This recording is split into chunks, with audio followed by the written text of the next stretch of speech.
Selamat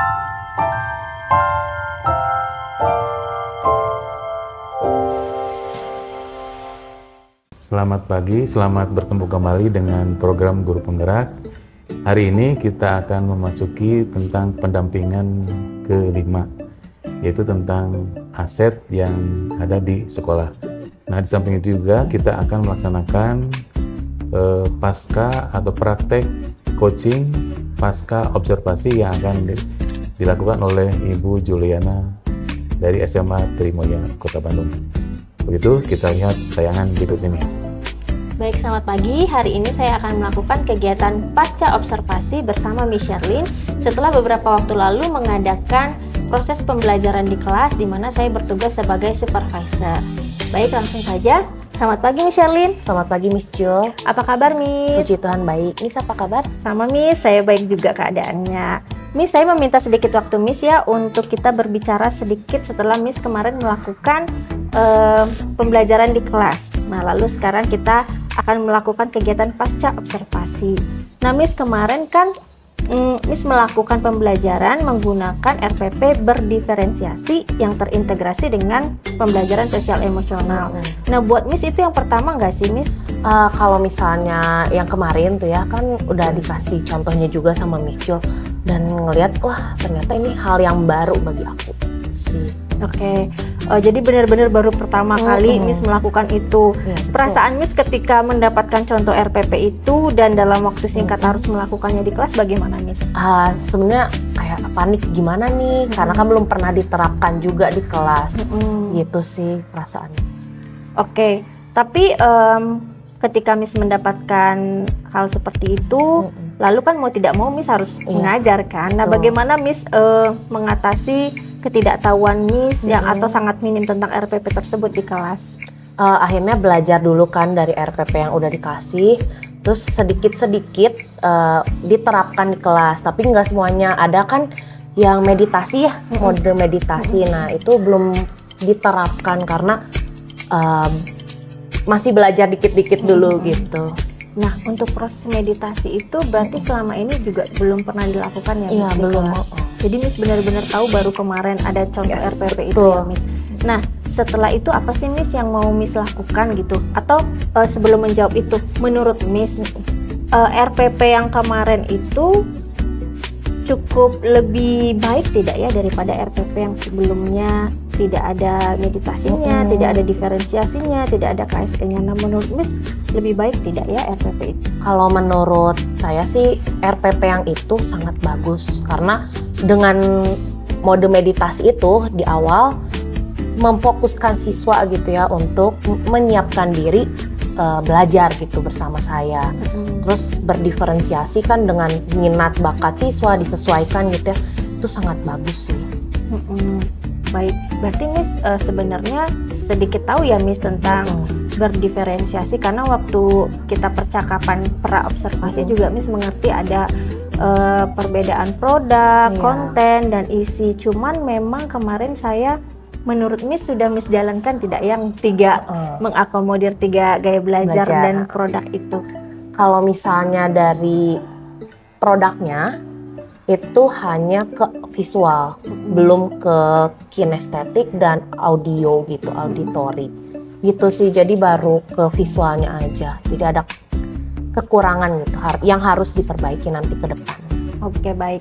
Nah, kira-kira Miss kan kemarin cuma visual aja baru, sementara kalau berdiferensiasi kan kita harus mengakomodir tiga gaya belajar murid.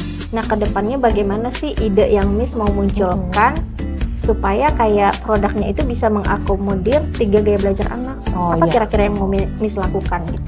Kalau misalnya yang visual kan udah ya infografis gitu. Karena ini terkait pemanasan global, kalau misalnya yang kinestetis, saya berpikir ke depan untuk memilah sampah. Jadi siswa bisa memilah sampah antara organik, terus kertas dan juga plastik. Nah setelah itu kan mereka langsung terjun gitu ya ke lapangan. Nah setelah itu kalau udah menjadi kebiasaan, untuk si sampah-sampah ini akan diolah gitu. Nah saya akan berkolaborasi dengan guru-guru mata pelajaran lain. Jadi kalau organik gitu ya bisa dijadikan pupuk, bisa dengan guru biologi dan guru kimia. Terus nanti untuk yang plastik dan kertas itu di recycle gitu ya, didaur ulang kayak gitu. Nah setelah itu mereka dapat barang atau produk yang bisa dijual. Nah, nanti kita masuk ke ekonomi, ke pelajaran ekonomi. Itu untuk yang kinestetik. Kalau untuk yang auditori, sepertinya bisa bentuk rekaman. Jadi mereka kayak bikin podcast gitu terkait pemanasan global. Baik, karena sekarang anak lagi suka ya Miss ya bikin podcast, TikTok yang begitu-begitu ya Miss. Baik, berarti meskipun menurut Miss ini hal yang baru, tapi setelah Miss telaah juga itu merupakan sesuatu yang baik karena kita bisa mengakomodir ya Miss ya. Dan tadi juga Miss sudah memunculkan ide nih bagaimana ke depannya dari kekurangan yang kemarin hanya visual aja, Miss memunculkan ide untuk bisa kinestetik sama auditori. Nah, menurut saya itu ide yang sangat bagus dan luar biasa ya Miss ya. Berarti Miss punya hal-hal baik nih untuk kedepannya terkait dengan RPP ini gitu. Dan ini juga bisa membuat kita menambah referensi untuk ke tahun depan kan sekolah kita mulai menerapkan kurikulum merdeka nih Miss. Nah saya juga ingin tanya nih Miss ke Miss, selain dari kebetulan itu kan pemanasan global itu kelas 11 ya Miss ya. Nah kira-kira untuk yang kelas 10 ada ide-ide nggak sih Miss buat saya juga jadi referensi gitu? Nah kebetulan untuk di kurikulum 13 pemanasan global itu di kelas 11. Nah nanti di kurikulum merdeka dia turun di kelas 10. Jadi kita bisa terapkan untuk yang pemanasan global. Karena pemanasan global itu ada di kelas 10 di fisika. Gitu. Baik Miss, dari tadi kan pembicaraan kita sudah mencakup lah ya Miss, sudah pasca observasinya. Nah terakhir nih Miss, saya ingin tahu dari diri Miss sendiri apa sih yang ingin Miss kembangkan dari dalam diri Miss sendiri untuk kedepannya? Kalau misalnya ingin dikembangkan sih nanti ya untuk keterampilan siswa-siswa, terus udah gitu saya ingin ikut pembinaan juga terkait pembelajaran berdiferensiasi gitu, pengen mengenal lebih dalam lagi. Kayak gitu sih untuk rencana pengembangan diri saya. Karena kalau tahu lebih dalam jadi bisa ngerti mau ngelakuin apa ya Miss ya. Baiklah. Nah berarti pengembangan diri yang akan Miss lakukan adalah mengikuti berbagai pelatihan untuk menambahkan wawasan dan ilmu pengetahuan. Baik, sangat bagus sekali Miss untuk keinginannya gitu. Baik, coba saya rangkum sedikit ya Miss. Dari yang awalnya Miss tidak tahu, tetapi meskipun Miss belum memahami apa itu RPP berdiferensiasi, Miss tetap melakukannya dengan baik meskipun ada beberapa kekurangan, tapi belajar dari kekurangan tersebut Miss ingin memperbaiki ke depannya. Nah, itu ide yang sangat baik dan luar biasa, dan saya rasa itu dapat menunjukkan keberpihakan kita kepada murid ya Miss ya. Oke, baik. Segitu aja sih Miss terkait pembelajaran yang kemarin. Semoga kedepannya bisa sama-sama untuk membuat pembelajaran yang lebih berpihak kepada murid. Baik, Miss. Terima kasih Miss untuk waktunya.